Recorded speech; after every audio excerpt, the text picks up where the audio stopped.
عام آدمی کو فیسلٹیز کیسے ہوں گی، بنیادی سہولیات عام آدمی کو کیسے ملیں گی، یہ ان کے لیے سب سے زیادہ اچھا وہ تو اس حوالے سے بالکل جو ہے وہ بڑے کانفیڈنس میں ہمیں جو ہے طالبان کی عادت نظر آتی ہے. جس طرح ہم پریس کانفرنس جو ہے وہ دیکھتے ہیں ذبیحہ مجاہد کی، تو وہ یہ کہتے ہیں کہ ہم بڑے بااعتماد ہیں، ہم نے جس طرح علاقائی سطح کے اوپر جو کنٹرول بھی حاصل کر لیا ہے، کسی قسم کی جو ہے وہ انتشار کی اجازت بھی نہیں دی جائے گی، اور تمام امور کے پر ہماری گرپ ہے، ہمارے پاس تجربہ ہے، ہم ڈیلیور کریں گے. چاہے اگر بات کی جائے جو وزیر اعظم جو نامزد کیے گئے ہیں، یہ بات آپ کی ٹھیک ہے کہ وہ جو قریبی جو لوگ تھے مولا عمر کے یا طالبان تنظیم کے جو ڈھانچے کے اوپر جو ہے بانیان جو ہیں وہی اس ہمیں کابینہ کے اندر جو ہے وہ نظر آتے ہیں.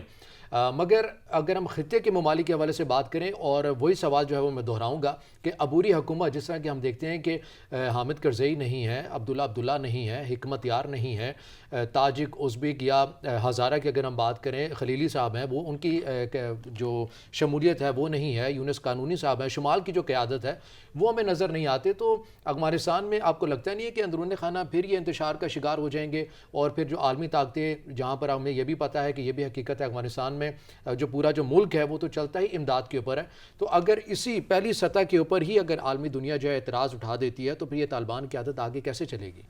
اچھا، اس میں یہ دیکھیں کہ حامد کرزئی یا عبداللہ کے حوالے سے، اور ان میں نا دونوں جگہ پہ ایک ڈیڈ لاک آ چکا تھا. اس کی وجہ ہے کہ حامد کرزئی آپ کو پتہ ہے 2 دفعہ صدر رہے، عبداللہ جو ہے وہ بھی چیف ایگزیکٹو رہے، تو وہ کیسے ہو سکتا تھا وہ کسی وزیر یا کسی مشیر کے عہدے پہ وہ آ کے فائز ہو جائیں. ایک تو یہ ان کی طرف سے ایشو تھا. طالبان کے حوالے سے ایشو یہ تھا، ان کے طالبان کے اندر ایک بات موجود تھی کہ ہم 20 سال جن کے خلاف لڑتے رہے ہیں ہم ان کو حکومت میں کس طرح شامل کریں. تو یہ دونوں حوالے سے دونوں جگہ پہ یہ ڈیڈ لاک آ چکا تھا. اسی طریقے سے آپ دیکھیں کہ پنجشیر کا جو واقعہ ہے، پنجشیر فتح کر لیا، اس پہ ایران نے بہت زیادہ تحفظات کا اظہار کیا. اگر آپ کو یاد ہو 9/11 کا جب واقعہ ہوا تھا، امریکہ اور ایران دونوں ایک ہی جگہ پہ انہوں نے مزاحمتی فورسز کو سپورٹ کیا تھا طالبان کے خلاف، وہ ایک پیش پہ آ گئے تھے. تو اب جب پنجشیر پہ جب یہ ساری چیزیں ہو رہی تھیں تو ایران نے تحفظات کا اظہار کیا. ایران نے تو واضح طور پہ ایرانی صدر نے تو یہ کہہ دیا ہے کہ افغانستان میں الیکشن ہونے چاہیے، عام ووٹ جو عوام ہے ان کو اپنا حکمران چننے کی اجازت ہونی چاہیے. تو یہ ساری چیزیں ہیں. اب جو ایران نے جو بات اٹھائی ہے تو ڈیفینیٹلی اس کی آگے تک ساری چیزیں جائیں گی.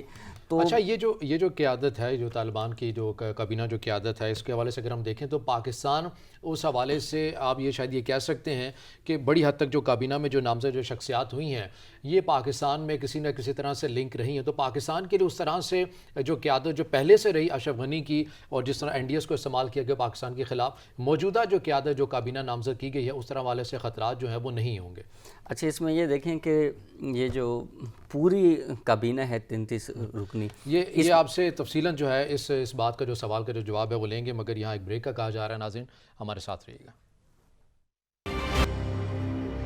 بریک کے بعد پروگرام میں ناظرین آپ کو خوش آمدید کریں گے، اور بات کر رہے تھے بریک میں جانے سے پہلے افغانستان کی جو ایک نئی عبوری حکومت جو ہے اعلان کر دیا گیا ہے طالبان کی جانب سے، اس کے اثرات جو ہیں وہ پورے خطے میں کیا ہوں گے. اور بالخصوص ہم بات کر رہے تھے کہ پاکستان میں یہ جو قیادت جو کابینہ کا جو اعلان کیا گیا ہے، یہ قیادت پاکستان کے لیے کیسے ثابت ہوگی. جو سابقہ جو ہمارا تجربہ رہا ہے اشرف غنی انتظامیہ کی صورت میں یا ان کی جو خفیہ ایجنسی NDS کی صورت میں، تو وہ کافی تلخ رہا ہے. دہشت گردی جو ہے ہمارے ملک میں کافی حد تک جو ہے وہ ہوتی رہی ہے، اور یہی ادارے NDS جو ہے استعمال ہوتا رہا.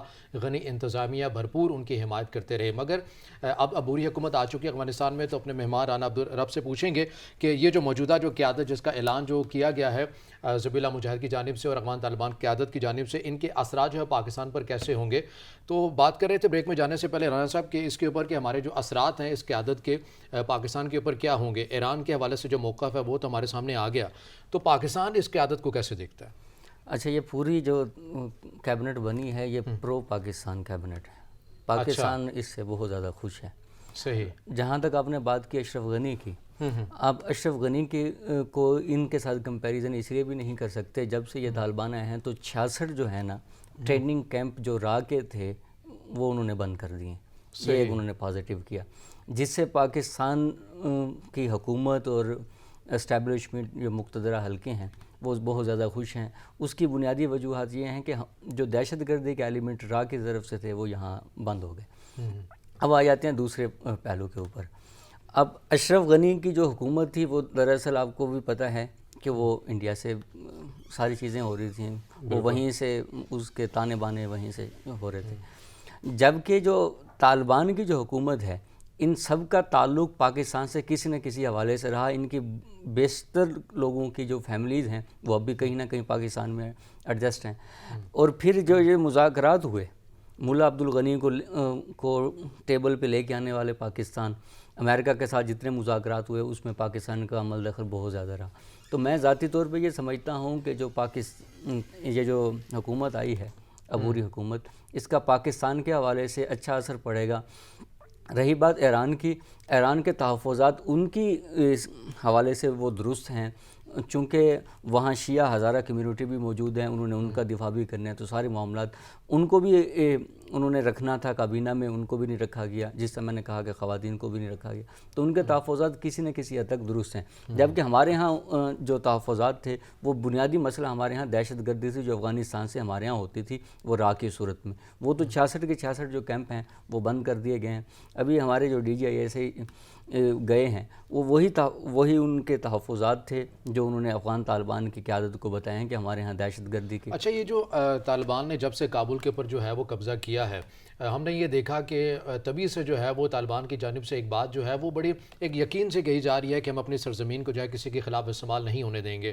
یہ جو بات آپ کر رہے ہیں کہ 66 جو ہے وہ ٹریننگ کیمپ جو ہے وہ ان کے ختم کر دیے گئے ہیں، تو یہ ایسے اقدام کی جانب پہلا قدم بھی ہو سکتا ہے طالبان کی جانب سے، اور وہ دنیا کو یقین دلانا چاہتے ہیں کہ اب ہم واقعی جو ہے ماضی سے سبق سیکھ چکے ہیں، اب ہم اپنی جو سرزمین ہے کسی کے خلاف استعمال نہیں ہونے دیں گے اور دنیا ہمارے ساتھ چلے.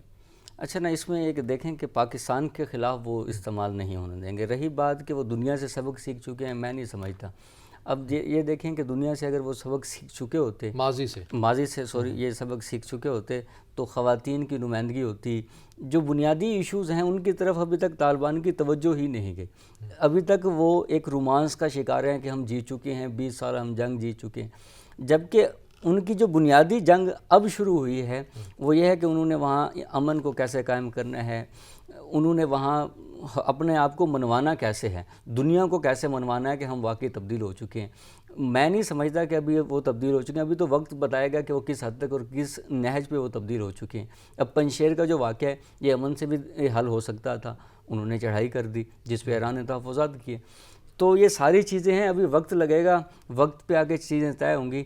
لیکن ایک بات بالکل طے ہے کہ پاکستان کے حوالے سے کہ پاکستان میں اب دہشت گردی جو افغانستان سے ہوتی تھی اب نہیں، مجھے نہیں لگتا. اچھا، جب ہم چینج کے حوالے سے بات کرتے ہیں یہ تو یقینی بات ہے، عبوری حکومت جو ہے وہ بنی ہے، ابھی اقدامات ہونے باقی ہیں. مگر اگر ہم یہ دیکھتے ہیں کہ جس طرح طالبان، اگر ہم پہلے کی بات کریں 1996 سے لے کر 2001 تک کی بات کریں تو اپنے مخالفین کو بڑی بری طرح جو ہے یہ مار دیا کرتے تھے، قتل کر دیا کرتے تھے. لیکن جب کابل کے اوپر جو ہے وہ جب یہ براجمان ہوئے، ان کا قبضہ ہوا، انہوں نے اپنے جتنے بھی دشمن ہیں ان کو عام معافی کا اعلان بھی کیا. دنیا نے اس اقدام کو بھی جو ہے وہ سراہا. اگر ہم گورنر جو ہے ہرات کے ان کی بات کریں، گورنر اسماعیل کی بات کریں، وہ کافی پیش رہے طالبان کے خلاف جو ہے لڑائی میں، لیکن ان کو جو ہے طالبان نے بڑی عزت سے اپنے گھر میں جو ہے وہ بھیجا اور انہوں نے کہا کہ عام معافی ہے. تو ایسے جو اقدامات جو انیشیل سطح کے اوپر جو ہے طالبان کی جانب سے جو آ رہے ہیں تو دنیا کہہ رہی ہے کہ ہاں کسی نہ کسی حد تک جو ہے وہ سبق سیکھ چکے ہیں. اچھا، اس میں نا دو رویے ان کے دیکھیں. جب تک کہ نیٹو فورسز یا امریکی افواج تھے ان کا رویہ مختلف تھا، ان کے جانے کے بعد ان کا رویہ مختلف ہو گیا. اب وقت کے ساتھ ان کا رویہ کس طرح تبدیل ہوگا یہ ابھی وقت بتائے گا. ان کا رویہ جب تک کہ امریکی آخری فوجی وہاں تھا انہوں نے تو یہ بھی کہا تھا کہ ہم پنجشیر میں مذاکرات کے ساتھ معاملے کو طے کریں گے. پھر وہ مذاکرات تو نہ ہوئے، جبکہ مسعود نے تو کہا کہ ہم ٹیبل ٹاک پہ آنے کو تیار ہیں. تو چیزیں مختلف ہیں. یہ وقت طے کرے گا کہ طالبان کس حد تک کامیاب ہوتے ہیں. لیکن آپ کو نہیں لگتا کہ پنجشیر والے معاملے کے اوپر جو امراللہ جو صالح کا جو عنصر تھا وہ نمایاں تھا، اس وجہ سے مذاکرات جو ہیں وہ کامیاب نہیں ہوئے؟ نہیں، میں نہیں سمجھتا اس چیز کو. میں یہ سمجھتا ہوں کہ مذاکرات سے آرام سے یہ مسئلہ حل ہو سکتا تھا. ان کو نمائندگی دے دی جاتی، جس طرح کہ اس پوری کابینہ میں کسی ایک سٹیک ہولڈر کو بھی انہوں نے لیا. اس میں پشتون جو ہے نا زیادہ تر لوگ ان کو رکھا گیا ہے، باقی جتنے بھی لوگ ہیں ان کو اس میں نہیں رکھا گیا. بالکل ٹھیک ہو گیا. پروگرام میں ناظرین دوسرے موضوعات کے اوپر بھی بات کریں گے، مگر یہاں وقت ایک بریک کا، ہمارے ساتھ رہیے گا.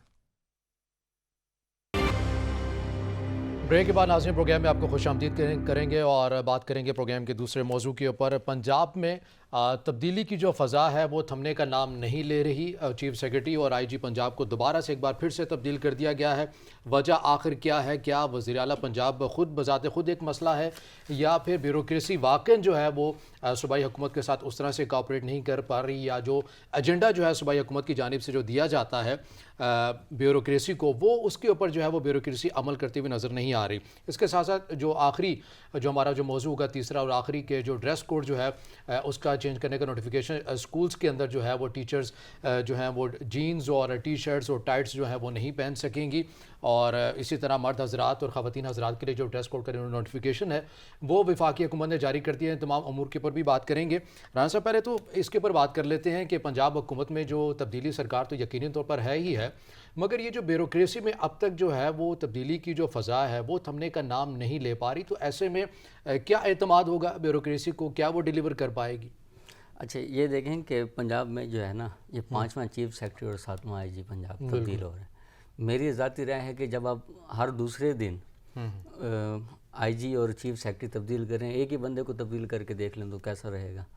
ممکن ہے کہ کوئی ڈیلیور ہو جائے، ایک بات۔ دوسری بات، آپ کارکردگی کی اوورال بات کریں حکومت کی، ابھی کچھ دن پہلے وزیر اعلیٰ پنجاب نے 400 لوگوں کے مسائل سنے صحیح 4 گھنٹے میں۔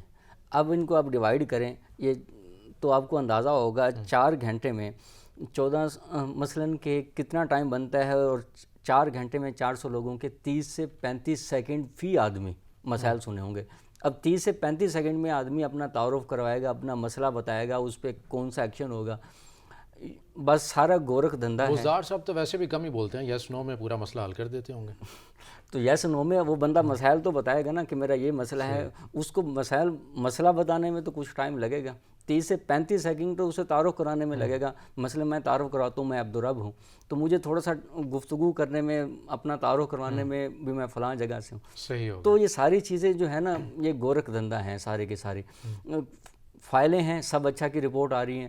اب تو آپ کو یاد ہو کہ عمران خان صاحب نے بھی کہہ دیا کہ وزیر اعلیٰ پنجاب کی جو کارکردگی ہے وہ لوگوں کو نظر نہیں آ رہی۔ بھائی کارکردگی ہوگی تو نظر آئے گی۔ نہیں، وہ کہتے ہیں کارکردگی ہے لیکن تشہیر نہیں کر پا رہے۔ جی ہوگی تو نظر آئے گی، بالکل کارکردگی صفر ہے۔ آپ جائیں کبھی لاہور، آپ کا جانا ہو تو وہاں باقاعدہ بولیاں لگ رہی ہیں کہ آپ نے ڈی سی لگنا ہے، آپ کو اتنے پیسے دینے پڑیں گے، آپ نے ڈی پی او لگنا ہے، آپ کو اتنے پیسے دینے پڑیں گے۔ جس نہج پہ یہ صورتحال ہو تو آپ کو اندازہ ہوگا کہ ساری چیزیں کیسے ہوں گے۔ تو میں ذاتی طور پہ یہ سمجھتا ہوں کہ یہ پنجاب حکومت بری طرح ناکام ہو چکی ہے۔ اللہ بھلا کرے اظہر ہاشمانی کا جو ایڈوائزر ہیں سوشل میڈیا کے، وہ کسی نہ کسی حوالے سے ایکٹیو ہیں، باقی تو ساری کی ساری کارکردگی۔ اچھا، ان تبدیلیوں کے پس منظر میں آپ کیا سمجھ پائے ہیں؟ آپ کا تجزیہ کیا کہتا ہے کہ کیا کارکردگی کی بنیاد پر ان تمام چیزوں کو یا ان عہدوں والے جو افسران ہوتے ہیں انہیں ہٹا دیا جاتا ہے، یا پھر وجہ کچھ اور ہے؟ جی وجہ کچھ اور ہے، یہ ذاتی پسند اور ناپسند کی وجہ سے۔ اب یہ جو آئی جی صاحب کو ہٹایا گیا ہے، یہ جو اسد کھوکھر کا جو واقعہ ہوا تھا، یہ بنیاد وہی ہے جس میں وہ فائرنگ ہوئی۔ یہ بنیاد اس کی بہاف پہ، چونکہ امن و امان کی صورتحال آئے روز خراب ہو رہی تھی، پھر وہ مینار پاکستان کا واقعہ بھی، اس کے بعد یہ کاؤنٹر تاکہ عوام یہ تو ٹھیک ہے نا، کارکردگی نہیں تھی ہٹا دیا۔ جی کارکردگی نہیں تھی ہٹا دیا۔ وزیر اعظم صاحب خود ایک دفعہ کہتے ہیں کہ بھی بہت اچھے ایماندار آئی جی ہم لے کے آئے ہیں، پھر اگلے دن انہیں ہٹا دیتے ہیں۔ بھی ایک ہی دفعہ جب آپ کسی ایماندار آدمی کو لے آئیں تو وہ زیادہ بہتر نہیں ہے؟ میں تو ٹرینڈ چینج کرنے آیا ہوں نا، سابقہ حکومتیں جو ہیں وہ کرتی رہی ہیں، ہم جو کارکردگی دے گا وہ رہے گا، جو نہیں دے گا وہ جائے گا۔ آپ اندازہ کریں یہ جو چیف سیکرٹری اور آئی جی جو تبدیل ہو رہے ہیں، یہ 3 سال کی کارکردگی تو ایوریج آپ دیکھیں تو 6 مہینے بنتی ہے۔ 6 مہینے میں وہ اپنی پالیسی دے ہی نہیں سکے گا، ڈیلیور کیا کر سکے گا؟ اسے اپنی پالیسی بنانے میں کچھ ٹائم تو آپ دیں گے نا۔ جب آپ اسے پالیسی بنانے میں ٹائم دیں گے، وہ ڈیلیور تو تبھی کر سکے گا جب اس کے پاس کچھ وقت ہوگا۔ جب وہ ڈیلیور کرنے پہ آتے ہیں آپ اس کا تبادلہ کر دیتے ہیں۔ تو یہ بنیادی مسئلہ ہے۔ اچھا، تیسرا اور آخری جو آج کے جو پروگرام کا جو موضوع ہے، ہم نے دیکھا کہ وفاقی حکومت کی جانب سے اہم اقدام کیا گیا ہے، اور جتنے بھی جو سکولز ہیں وفاق کے ماتحت، جو وفاق اسلام آباد کے اندر جو سکولز ہیں، ان میں ٹیچرز کے لیے ڈریس کوڈ جو ہے وہ تعین کیا گیا ہے، کہ منع کر دیا گیا ہے کہ جو مرد حضرات ہیں وہ جینس کی ٹی شرٹس یا جینس کی جو پینٹ ہے وہ نہیں پہن سکتی، اسی طرح خواتین کو بھی ٹائٹس پہننے سے منع کر دیا گیا ہے۔ تو اس حوالے سے جو نوٹیفیکیشن جاری کر دیا گیا ہے، آپ اس اقدام کو کیسے دیکھتے ہیں؟ اچھا یہ دیکھیں ایسے تجربات نا ضیاء دور میں بھی ہوئے تھے کہ آپ کو شلوار ٹخنوں سے اوپر رکھنی ہے یا نیچے رکھنی ہے. یہ ایسے تجربات پہلے ہو چکے ہیں, یہ کوئی نئی بات نہیں ہے. دراصل یہ کیوں کیے گئے بنیادی ایشوز پہ نا, وہ کہتے ہیں کہ ان کی طرف نظر نہ جائے, ان کی طرف ایشو. مثلا اب سکولوں کی کارکردگی پہ آپ بات کریں, 2.25 کروڑ کے قریب جو بچے ہیں وہ سکولوں میں داخل ہی نہیں ہیں, سکولوں سے باہر ہیں. اس پہ حکومت کو کام کرنا چاہیے تھا. 50% سکول ایسے ہیں گورنمنٹ کے جہاں واش روم کی فیسلٹی نہیں ہے, اس پہ کام کرنا چاہیے, اس پہ کام نہیں کر رہے. ایسے کئی سکول ہیں, لاتعداد سکول ہیں جن کی 4 دیواری نہیں ہے. کئی ایسے سکول ہیں جن میں بنیادی سہولیات ہی نہیں ہیں. تو ان سکولوں پہ ان مسائل کو فوکس کرنے کی بجائے یہ عجیب عجیب سے چٹکلے چھوڑ دیتے ہیں, آپ نے جینز پہنی, آپ نے ٹائٹس نہیں پہننی, فلاں نہیں کرنا. جبکہ یہ بنیادی جو شہری کی اس پہ قدغن لگا رہے ہیں. آپ کسی کے مسلک کو تبدیل نہیں کر سکتے, کسی کے مذہب اس کا کیا ہوگا یا آپ نہیں کسی کا بدل سکتے. اسٹیٹ کی ذمہ داری نہیں, ہر کسی کا اپنا ذاتی مسئلہ ہے. میرا لباس کیا ہوگا یہ میرا ذاتی مسئلہ ہے, اس پہ حکومت کو کیا غرض ہو سکتی ہے کہ میں کیا چیز پہنوں. اگر اصلاحات کی بات کریں تو ہم نے دیکھا کہ یکسر جو نصاب ہے وہ انہوں نے کہا کہ ہم نے اس کے اوپر کام بھی کر لیا, اناؤنس بھی کر دیا, اور اس کا نافذ العمل جو ہے وہ بھی ہمیں ہوتا ہوا دیکھ لیں. تو ایسی چیزوں کے اندر ایک ایک کر کے اسٹیپ بائی اسٹیپ کر کے چیزیں ہمیں نظر تو آ رہی ہیں. اب یقینی بات ہے, عمران خان صاحب کی بات ہے کہ ٹائم تو لگے گا, نصاب بٹن تو نہیں دبا سکتے. یہ بات درست ہے کہ 3 سال ہو گئے, 3 سال بہت بڑا نصاب لیا ہے, نصاب کافی ایک طولانی جو ہے وہ کام تھا. جی نصاب بنیادی کام نہیں ہے. مجھے بتائیں جہاں واش روم کی فیسلٹیز نہیں ہوں گی, بنیادی مسئلے تو وہ ہیں جس پہ ایک چیز کھڑی ہے. 2.25 کروڑ جو بچے ہیں ان کو آپ لے کے ہیں, ان کے سکول میں داخل کروائیں. جو بنیادی ایشوز ہیں اس کی طرف تو لے کر نہیں جا رہے. جو کام نہیں کرنے, یہ بعد کی کیٹیگریز میں آتے ہیں. جب ساری چیزیں ہو جائیں اس کے بعد آپ نصاب لے ہیں, باقی سارے کام کریں, ہمیں کوئی ایشو نہیں. ہم یہ چاہتے ہیں جو بنیادی ایشوز ہیں ان پہ کم سے کم کام ہونا چاہیے. جو بنیادی ایشوز ہیں یہ لوگ ایسے وہ بس ٹرک کی بتی کے پیچھے لگا رہے ہیں قوم کو. تو میں یہ سمجھتا ہوں کہ اس کا کوئی رزلٹ نہیں ہوگا. ضیاء کے دور میں یہ ہم تجربہ پہلے کر کے دیکھ چکے ہیں, وہ آپ کو بھی پتہ ہے اور مجھے وہ فضا ایک چل رہی ہوگی. ہو سکتا ہے افغانستان میں پڑوس میں ہماری ایک فضا چل رہی ہے تو اس سے متاثر ہو گئے ہوں گے. جی ایسا نہیں ہے. اصل میں وزیر اعظم صاحب جو ہیں ان کے ذہن میں ہے کہ وہ ریاست مدینہ بنانا چاہتے ہیں. تو ریاست مدینہ میں تو چین کے نظام کو بھی وہ آئیڈیل کہتے ہیں. جی ریاست وہ تو 4 سے 5 دفعہ کہہ چکے ہیں. کبھی وہ یورپ کو کہہ رہے ہیں, کبھی برطانیہ کو کہہ رہے ہیں. تو یہ نہیں ہو سکتا ہے. آپ نا رائان صاحب آپ کا بہت شکریہ پروگرام میں. ناظرین آج کے پروگرام سے اتنا ہی, اجازت دیجیے, اللہ حافظ.